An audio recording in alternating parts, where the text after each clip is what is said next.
Pejabat Iran dengan segera mengadakan pembicaraan rahasia tertutup dengan tim Presiden Amerika untuk meredakan ketegangan setelah ancaman Presiden Amerika Serikat Donald Trump untuk menggunakan kekuatan sebagai tanggapan atas pembunuhan para pengunjuk rasa di Iran. Menteri Luar Negeri Republik Islam Abbas Araghchi menghubungi utusan khusus Gedung Putih Stephen Witkoff dan meminta pertemuan pribadi. Dengan cara ini, Teheran berharap dapat meredakan ketegangan dalam hubungan dengan Washington atau setidaknya mendapatkan waktu sebelum Trump mengambil keputusan untuk melakukan serangan militer baru terhadap Iran. Ini bukan lagi lelucon. Trump menyatakan rezim Ayatollah telah melewati semua garis merahnya. Amerika Serikat mempertimbangkan opsi kekuatan menanggapi penindasan protes di Iran, di mana data resmi mencatat 544 tewas meski video menunjukkan korban bisa lebih banyak. Rezim Iran saat ini telah menurunkan ratusan, mungkin bahkan ribuan orang ke jalan untuk mengikuti unjuk rasa pro-pemerintah. Di Teheran, untuk pertama kalinya sejak revolusi Islam, masyarakat diminta mendonorkan darah ke rumah sakit. Sementara itu, muncul laporan bahwa aksi protes di Iran sendiri mulai mereda setelah adanya penindasan massal. Namun Reza Pahlavi masih terus menyerukan agar protes dilanjutkan bahkan lebih radikal lagi. Mari kita bahas bersama situasi terkini di Iran, alasan rezim Ayatollah mendesak negosiasi dengan Amerika serta langkah Donald Trump. Kita akan membahas semuanya satu persatu sesuai pepatah.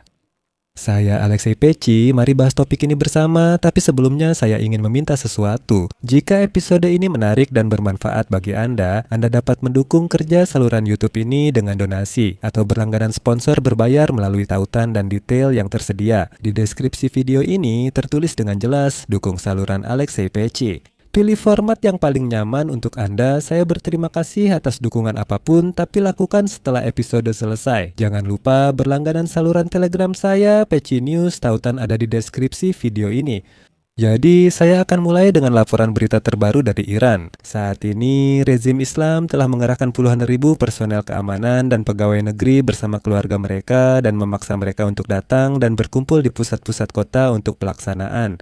Dan inilah media pemerintah rezim Ayatollah, khususnya saluran Islamic Republic of Iran Broadcasting secara selektif menyiarkan video demonstrasi yang direkayasa ini sambil terus melakukan pemutusan internet dan komunikasi secara nasional. Oleh karena itu, secara resmi dari Iran hanya bisa terlihat gambaran seperti ini, bahwa semua orang di jalan mendukung Ayatollah Ali Khamenei.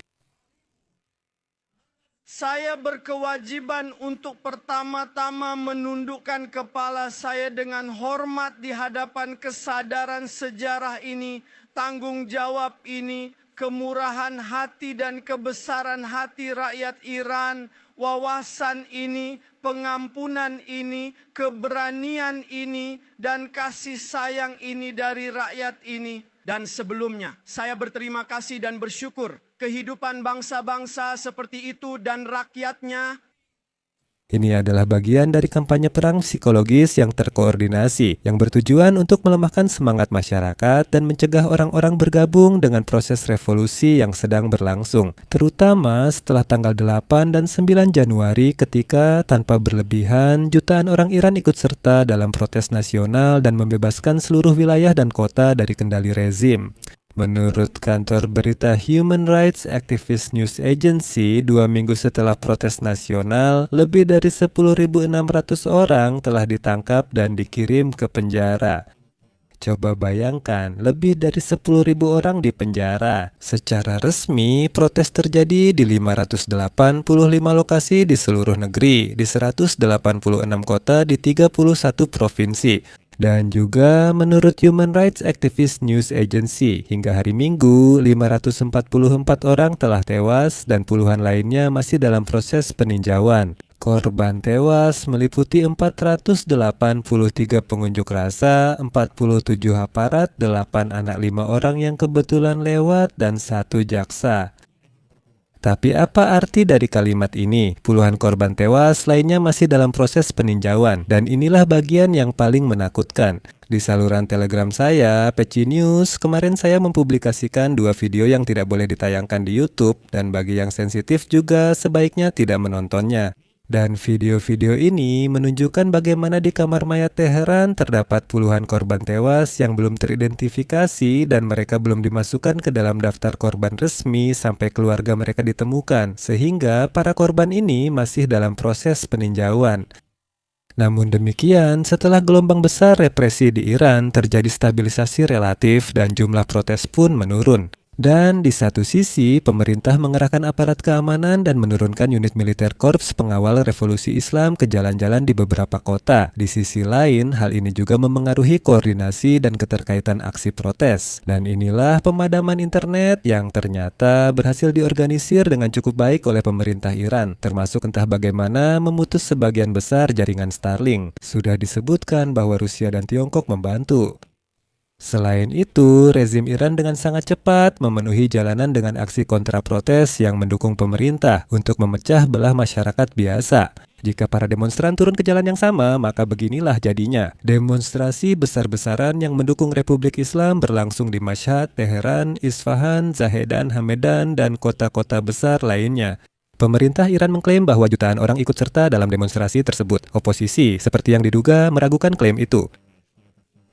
Dilaporkan bahwa sebagian besar peserta adalah aparat keamanan, pegawai pemerintah IRGC, dan keluarga mereka. Dan inilah hal yang paling penting. Jika tidak ada perkembangan baru dan Amerika Serikat tidak campur tangan, protes ini bisa mereda seperti tahun 2022. Namun, bahkan jika Amerika Serikat ikut campur, tidak diketahui bagaimana reaksi masyarakat. Masalahnya, para analis Amerika mengingat bahwa selama perang 12 hari dengan Israel, rakyat Iran bersatu. Bahkan para penentang Khamenei pun tiba-tiba sebagian menghentikan protes mereka dan bersatu di bawah satu bendera untuk melawan Barat. Pemimpin monarkis di pengasingan Reza Pahlavi kembali menyerukan aksi turun ke jalan dan menyerang gedung administrasi serta aparat keamanan. Dan menurut saya, puncak aktivitasnya terjadi pada 8-9 Januari saat puncak protes dan pihak berwenang mengambil langkah-langkah radikal. Meskipun hari ini Pahlavi yang sama mengumumkan fase baru revolusi. Baik, kita lihat nanti. Sejauh ini oposisi belum terkoordinasi. Namun, rezim Ayatollah ketakutan dan terlalu dini untuk mengabaikan protes ini. Kita harus tetap memantau perkembangannya dengan cermat. Saya sama sekali tidak berniat meremehkan pengaruh protes ini terhadap rezim. Setelah ancaman Presiden Amerika Serikat Donald Trump untuk menggunakan kekuatan sebagai tanggapan atas pembunuhan para pengunjuk rasa di Iran, Menteri Luar Negeri Republik Islam Abbas Araghchi menghubungi utusan khusus Gedung Putih Stephen Witkoff dan meminta pertemuan. Sumber di Gedung Putih melaporkan hal ini ke media Axios. Menurut mereka, dengan cara ini Teheran berharap dapat mengurangi ketegangan dalam hubungan dengan Washington atau setidaknya membeli waktu sebelum Trump mengambil keputusan mengenai pelonggaran lebih lanjut rezim Ayatollah. Seorang narasumber media menjelaskan Araghchi dan Witkoff telah memperingatkan kemungkinan pertemuan dalam beberapa hari ke depan. Pada hari Minggu, Trump menyatakan bahwa pada 10 Januari Iran menghubungi Amerika Serikat dan menawarkan untuk memulai negosiasi mengenai kesepakatan nuklir. Selanjutnya, kutipan dari Trump, pertemuan sedang dipersiapkan tetapi karena situasi yang terjadi di negara itu, mungkin kita harus bertindak sebelum negosiasi. Trump menyampaikan bahwa dia menerima laporan setiap jam tentang situasi di republik tersebut dan sedang mempertimbangkan opsi yang sangat keras terhadap rezim Ayatollah yang mulai melewati garis merah dengan membunuh para pengunjuk rasa, demikian ungkap Trump. Dan berikut ini kutipannya. Tampaknya ada orang yang tewas meski seharusnya tidak. Para pemimpin ini, jika mereka bisa disebut seperti itu, memerintah dengan kekerasan. Dan kami sangat serius menanggapi hal ini. Militer sedang mempelajari situasinya dan kami sedang mempertimbangkan beberapa opsi yang sangat tegas. Sumber Politico di Gedung Putih menyebut Amerika Serikat bisa melakukan serangan terarah pada angkatan bersenjata Iran untuk menghindari konsekuensi besar bagi warga sipil. Namun, Trump tidak berniat mengirim pasukan Amerika ke Republik Iran. Narasumber Cable News Network juga mengatakan bahwa Dinas Keamanan Iran sedang dipertimbangkan sebagai target. Selain itu, sedang dipelajari kemungkinan melakukan serangan siber terhadap objek militer, politisi, dan pemerintah, serta pengiriman terminal Starlink untuk memulihkan akses internet bagi para pengunjuk rasa. Dan sekarang, 13 Januari bisa menjadi hari H. Karena tepat pada hari itu, Trump akan mengadakan rapat Dewan Keamanan Nasional untuk membahas opsi dukungan bagi para demonstran dan upaya melemahkan rezim Ayatollah di Iran. Teheran sebelumnya berjanji akan menyerang pangkalan militer dan kapal Amerika di Timur Tengah sebagai respons atas tindakan Amerika Serikat. Menanggapi hal itu, Trump menyatakan bahwa jika demikian, Iran akan menghadapi serangan dahsyat yang belum pernah terjadi sebelumnya. Mereka belum pernah merasakan kekuatan sebesar itu dan pasti tidak percaya saya punya opsi tindakan sangat kuat. Sebagai penutup, saya ingatkan bahwa protes di Iran dimulai pada 28 Desember dipicu oleh jatuhnya nilai rial ke titik terendah dalam sejarah dan lonjakan harga yang tajam. Namun, tak lama kemudian ketidakpuasan sosial berubah menjadi kekhawatiran politik, termasuk tuntutan pengunduran diri pemimpin tertinggi Ayatollah Ali Khamenei. Ali Khamenei menyebut pengunjuk rasa teroris dan memerintahkan penekanan kerusuhan. Dan sekarang semuanya tampak seperti jika Amerika Serikat dan Israel tidak campur tangan dan tidak menyerang rezim Ayatollah. Sayangnya, protes mungkin akan kembali kalah di Iran. Di sini saya akan mengakhiri dulu teman-teman. Pendapat dan kesimpulan kalian silakan tulis di kolom komentar di bawah episode ini. Jangan lupa subscribe channel ini, tekan lonceng, dan jangan lupa like teman-teman. Saya ingatkan sekali lagi, jika kalian ingin mendukung kerja channel YouTube ini, kalian bisa melakukannya melalui donasi lewat link dan informasi yang ada di deskripsi video ini. Itu saja, jaga diri, sampai jumpa.